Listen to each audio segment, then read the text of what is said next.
Before this video starts, don't forget to like and subscribe. I'll wait.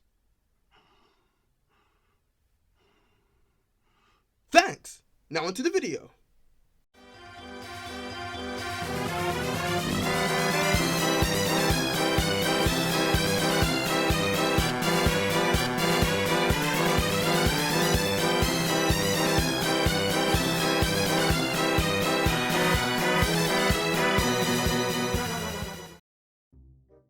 Wow. Now, the CW have released a lot of garbage content in their time, and it's clear the studio wants nothing to do with superhero IPs because of the vast majority they have acquired and ruined. So imagine my surprise when I find out the CW have been commissioned yet again for another superhero show, even after they have already nuked their Arrowverse. Now, Gotham Knights may be the CW's greatest sin to date, even worse than Batwoman. And get this right, the CW cancelled Batwoman because it was an awful show, right? Mainly because of the writing. Then they hired those exact same writers from Batwoman for Gotham Knights. Are you high? That's like me giving a known alcoholic a bottle of whiskey as a present, but I pull them to the side and tell them, hey, you better quit your crippling alcohol addiction. It's not good for your health. Let's just jump in and see how bad this truly can get. Oh, and here is a spoiler warning for anyone who actually cares. So, in true CW fashion, we start with a party hosted for teenagers by teenagers, but this time it's at Wayne Manor. Who could be hosting the party? Dick Grayson? Jason Todd? Tim Drake? Maybe even Damian Wayne. Turner Hayes? Who the fuck is Turner Hayes? Maybe it's because I don't keep up with the comics, but I have no idea who this is. Just give me a minute. Actually, let me do some research. Turns out my confusion was justified because Turner Hayes isn't from the comics, but in fact he is a completely original character made for the show. Why? And he's supposed to be the main character? Who the hell is Brody March? And you're telling me he is in more episodes than Turner? Jesus, this is already a bad start. You know what? I'm gonna let that slide because there are other things far worse in the show. All you need to know is that he was orphaned as a child and was bought. No. What do you do with orphans again? Inherit? No, you don't inherit them. No, what's the word? After my parents were murdered, I was adopted by the richest man in the city. Adopted! So, he was adopted by Bruce, does fencing, and his best friend is this girl Stephanie Brown, who will definitely not become spoiler. At the party, Turner catches Stephanie making out with some plank of wood and oh my god. Did you see that look on his face? Looks like the CW are already setting up a stupid love triangle. Turner also meets a black girl called Carrie at the party. Wait a minute. That can't be Carrie Kelly, as in Carrie Kelly, the non-canon Robin. Damn, gingers can't survive in this market. She better not be this show's Robin, because how can I take this show seriously if your Robin isn't even canon and your lead shouldn't exist? Desecrating your father's house, I see. Well then, carry on. Cressida, I'll make sure this is all cleaned up. Who even are you? Where's Alfred? Meanwhile, at Wayne Enterprise, the Three Stooges break in.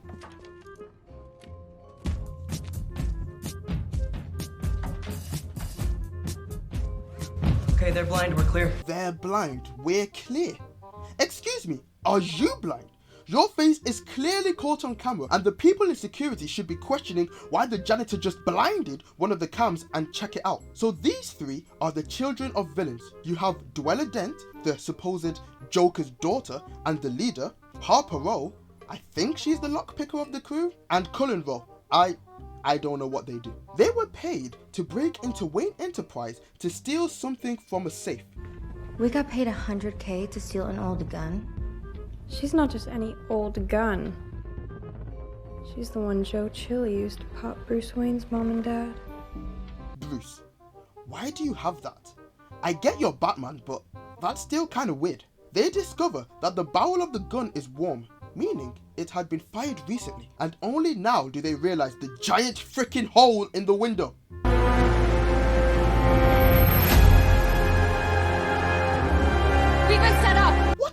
with the CW having Batman be dead or missing, or dead and missing in all of their shows? Why do they hate Batman? They must definitely hate him if that's the cowl that they gave him. And why is he even wearing it at his company building? And why not the suit as well? This is where we meet Misha Collins Harvey Dent, who is a DA at this point in time. Misha, you deserved so much better. Wait, hang on a minute. We have a Harvey Dent that we know is going to turn into Two-Face, even though Batman is already dead? Jesus Christ. The Three Stooges are halted by security. Stop right there!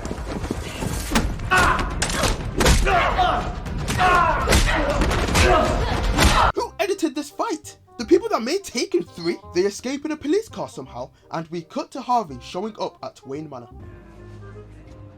It's your father. He's dead. Oh, I have to ask you this. Did you know he was Batman? So you're telling me we had a Batman that adopted a kid and not even train him or tell him that he is Batman? What is this shit? Does that even make sense? No, think about it. Does that make sense? If he was, where is it? Where's the bat suit? Huh? He would have told me. Sometimes parents keep secrets. And he sure as hell was not sneaking out at night fighting bad guys! Why are you so chill? He just told you he's found out that his father was Batman, and you're like, sometimes parents keep secrets.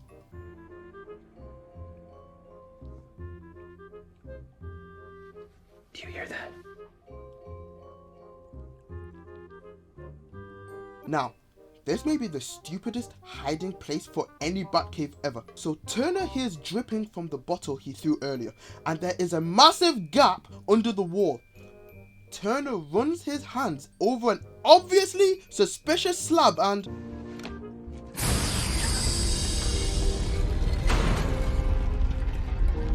they just find the Batcave. How has no one accidentally rested on this slab before? You're telling me Batman could have been discovered by a cleaning lady?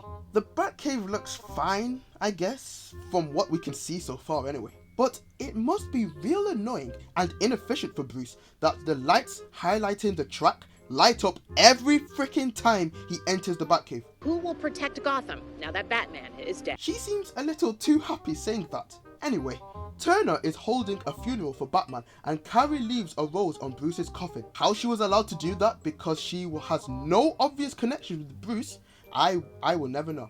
We're gonna find whoever it was. Are you sure? With no Batman, who's gonna solve the murder of Bruce Wayne? The police? Or who else was solving crimes before Batman showed up? Meanwhile, the Three Stooges are in their hideout counting their $100,000 that they were paid to break into Wayne Enterprise. However, someone tips off the police and they are all arrested. Turner wants to go to the police and help Harvey question the Three Stooges, but Cressida says no. It's my job now to protect you, even from yourself. Your father had Alfred, you have me. Only I'll try to be a bit more fun now. Oh! So Alfred does exist. Where is he? Is he dead? Or missing? Or dead and missing? Who are you anyway? And why are you undermining Alfred? Because what do? You just walk around in your fake British accent. And then we cut to... oh no. Probably the worst scenes in the show. The interrogation scenes. Got your prints on the gun that killed Bruce Wayne. Not to mention the pile of money we found you with. Who paid you? Casamentos, the McKillans? I don't know. So Duella doesn't know who paid them to essentially take the fall for Batman's murder, and the police don't like that. Are you really the Joker's daughter? Is that why you murdered Batman? You're saying I did it for the money, and then you're saying I did it out of revenge. So somebody paid me to do something that you say I would have happily done for free. You two might want to get your story straight before you take this to a judge. That doesn't make any sense. What you just said did not make a lick of sense. Of course anyone will want to be paid for something that they would have done for free, but the writers think they are being smart for some reason. We cut to Turner and Stephanie at school, and the plank of wood tries checking in on Turner, making sure he's alright. But when he touches a nerve about Turner not knowing Bruce was Batman, Turner flips out and runs away. So Steph follows Turner into their secret hangout location on campus in the giant flipping clock tower, where I am sure nobody knows how to get into, and it's completely locked away. Turner wants the GCPD to figure out who hired the Stooges quicker, and Steph tries to say they are throwing everything they have. There's one thing they don't have. A bat cave. You know, you have a very punchable face. No, do you? Nope. That's what makes me nervous. No way that is the Bat computer. Oh my god, is Batman a gamer now? Jeez, look at this setup. Why are there multiple keyboards? And what are these monitors all hooked up to? We cut back to another interrogation, this time with Harper. So Harper had to get her brother out of that situation thanks to her dad. And when the cop questions Harper about calling Cullen her brother, Harvey gives the dirtiest look. Jesus, who wrote this? Oh wait, how could I forget? Look, bottom line is, Harvey is trying to get answers to who killed Batman, and Harper even offers herself up to protect Cullen. But since she doesn't know who paid them, Harvey denies her offer and has them all detained. Now I'm wondering, why does anyone think these three scrawny kids who look like they shop at Hot Topic killed Batman? The same Batman that killed the Joker off screen in the same series. We cut back to the Bat condo, and Steph uses the Bat gaming setup to hack into every bank to see who withdrew the $100,000 to set up the Three Stooges. It turns out the money came from Turner's own account, basically setting Turner up to make him look like he paid the Three Stooges to kill his own dad. And right on cue, the police show up arresting Turner. Now, how did they do that? Because Turner was inside the Bat chamber. So did he give himself up, or did they accidentally find the entrance to the Batcave like Turner did? Either answer is stupid. Harvey tries to tell the cops that this is clearly a mistake and there are no motives, but apparently Bruce was making agreements to change his will, which seems reason enough for Turner to want him dead. What? Harvey meets up with Turner because he believes Turner is too useless to mastermind killing his own dad. So he shows Turner a coin with an owl engraving on it. This is stupid because that was a coin found on Bruce's body when he was murdered and should have been bagged and tagged for evidence. But now it has Turner's fingerprints all over and Turner doesn't even know what it means. Turner is then thrown into a jail cell with the Three Stooges. You thought it would be easy to frame me. Since, you know, your pops killed mine. Oh, you thought I was joking when I said that Batman killed the Joker in whatever twisted universe this is set in? The CW have no respect for Batman's no-killing rule. And off-screen as well. They all berate Turner about how he should be lucky because they all had daddy issues and he killed his. Turner gets angry but immediately gets humiliated because, you know, he's a white straight male. So he's useless. The police break up the fight and Turner asks for his one phone call. We cut to Harvey meeting a mysterious woman who warns Harvey that if he wants to be mayor, he should imprison Turner for the public vote. I don't know, politics or whatever. Turner, the Giga Chad and mega brain that he is, decides to use his one phone call on Stephanie. Of all the people he could call, he decides to call Stephanie and he asks her to find out who really sent the $100,000. The Three Stooges and Turner are then put in a police van to be chartered off to Blackgate Prison, and Dweller reveals that their fight was actually a cover for them to frisk the police officers for items to help them escape their constraints, like pins and a GCPD pin? How the hell are you picking a lock with that? 5 minutes in a cell with you and we knew you didn't have the brains to be the brains behind this frame job. But whoever is behind it is going to make sure we have a little accident inside Blackgate. Turner is so useless that after 5 minutes with him, the Three Stooges figured out that he wasn't smart enough to orchestrate a shit. Your protagonist, everybody. They also say that they are probably gonna get killed to finish off the frame job, so they need to escape now. They take off and Dweller tries and struggles picking her lock, which catches the attention of the cop. Well, I'm trying to get these stupid handcuffs undone with this damn pin and it's not working. Cullen and Harper had no problem getting theirs off. I know Harper is a lock picker, But how did Harper pick her lock faster with a friggin' GCPD badge? Turner just sits there like an idiot as a fight ensues, defying all logic and physics. Where did she get that?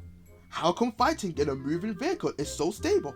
Why didn't he just shoot her with the taser and instead aims at no one, only for her to overpower him and tase the driver? Turner decides to do something and flips the truck, because that is the best option where everyone lives. They all get out the truck unharmed somehow, and Dweller holds the cop hostage against the other cops to let them go. Turner sees this and decides this is the perfect time to be useless again and jumps in front of the gun. What are you doing? What my father would want. So your dad wanted you to be shot dead by the daughter of the Joker, who he killed off screen for some reason? So it turns out the cops are all crooked too, and in on the setup, and killing them now will be better for their plan. Why are the police always crooked in Gotham? Are there no good cops left? In fact, come to think of it, where's Commissioner Jim Gordon? Is he dead? Or missing? Or dead and missing? The cops are about to kill the Stooges and Turner, but something unbelievable happens.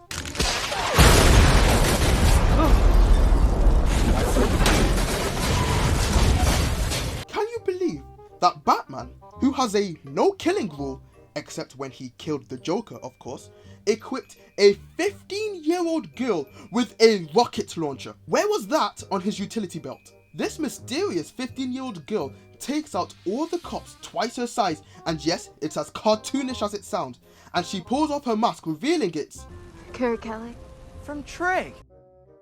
Well, I guess secret identities are dead and missing as well. They all take off in Carrie's mum's car because the Batmobile isn't cool enough, I guess, and Cullen steals one of the crooked cops' watches for some weird reason. And instead of hiding out, they visit Bruce's grave, and Carrie explains that she found Bruce passed out on her roof and she dragged him to safety. Not a bad way to meet your hero. After that, I became his eyes and ears. Called me his little Robin.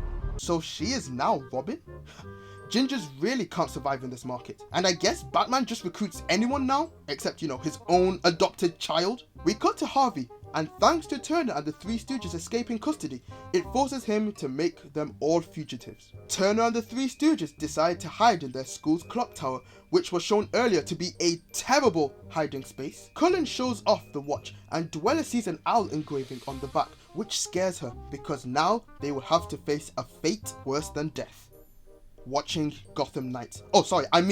Hiding from the Court of Owls. She knows this because after the Joker banged her mom in Arkham Asylum, Dweller grew up there and listened to the warnings from the other inmates, making a nursery rhyme about the Court of Owls, who are supposed to be a super secret organization, so how people are making nursery rhymes about it, I will never know. We end the episode with Cressida doing something obviously suspicious, and the crooked cop being killed by a mysterious figure.